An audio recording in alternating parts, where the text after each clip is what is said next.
Okay, here comes my buddy Rob to explain a little bit what he's got going on in his off-grid cabin. He's going to be stopping by my house dropping off SD cards, so we're going to have a bunch more footage of this guy. All right, hey there. My name is Rob.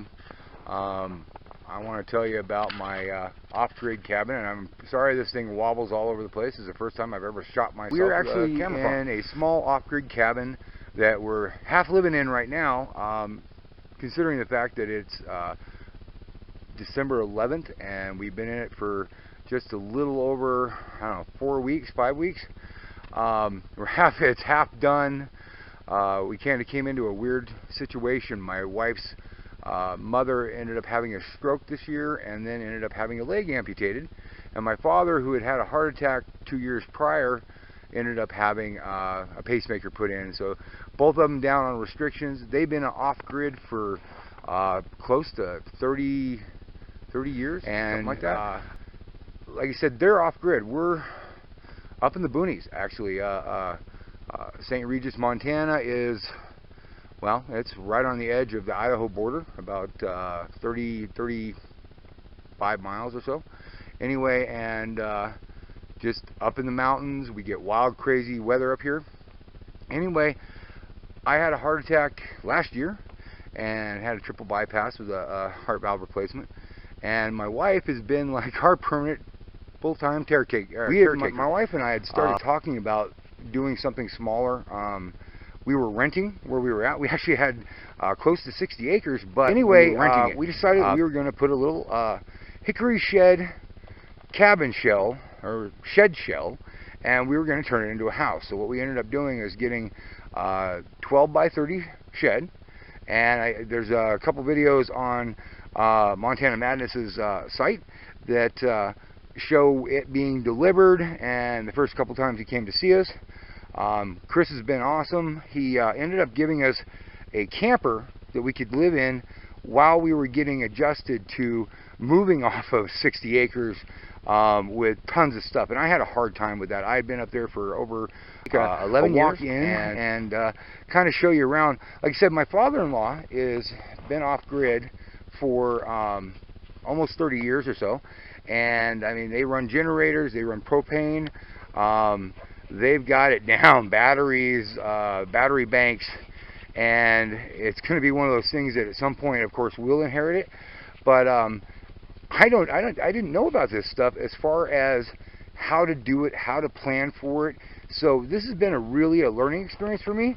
And as much as I can cobble together any kind of shed or that kind of thing, when it came to a time crunch, I knew I couldn't build as a house in time.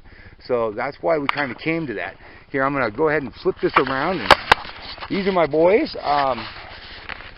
This is Waldo. He's our big bear dog, and Woofit.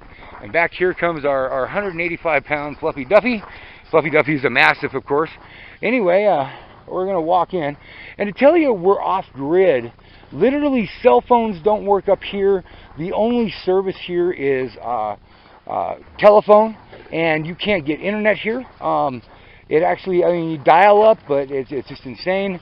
And of course, you can probably do satellite, but there's no ground services like that. And so we're kind of in that position of, I'm kind of in culture shock, to tell you the truth. I'm a YouTube surfer, spend a lot of time on the normal, networks. I got family all over the place, friends all over the place. I used to travel a lot. And that shed there, not only do they have a windmill, they have some solar panels, and he has a big Mack diesel engine that he runs his house battery bank on. Also, he has a welder that has a generator on it, and then he keeps the generator for his water pump. He's got a relatively nice deep well, and we actually tied our water in, and bulldozer, and this place can get quite deep in snow. We're planning on putting these two water tanks above my bathroom to run our run our water system. Basically, when he turns on the generator and starts pumping up the water, he'll fill up his tanks, I'll fill up my tanks, and then we'll have our water for the day. These are my generators that are working. This one here, the green one, it ended up running really great. The guy kept it in his thing, barely used it, kept all the oil changed and all the fuel done. And we got it, we started running it, and it worked great. And then all of a sudden it started leaking gas from it. From the carburetor, and we figured out that the fuel pump had shut down. It just hadn't been run as much as I started running it. So anyway, I've got to swap it and make it just a direct flow from the tank into the thing, a gravity flow. Anyway, I haven't got to that yet, but it's a great little generator. We actually have been running off of this little Harbor Freight. See if I can get over here where you can kind of see it. Anyway, this little Harbor Freight, I'm going to flip it over. It's a 1,000-watt generator, and it is, it's got one plug-in on it. It's got DC and AC.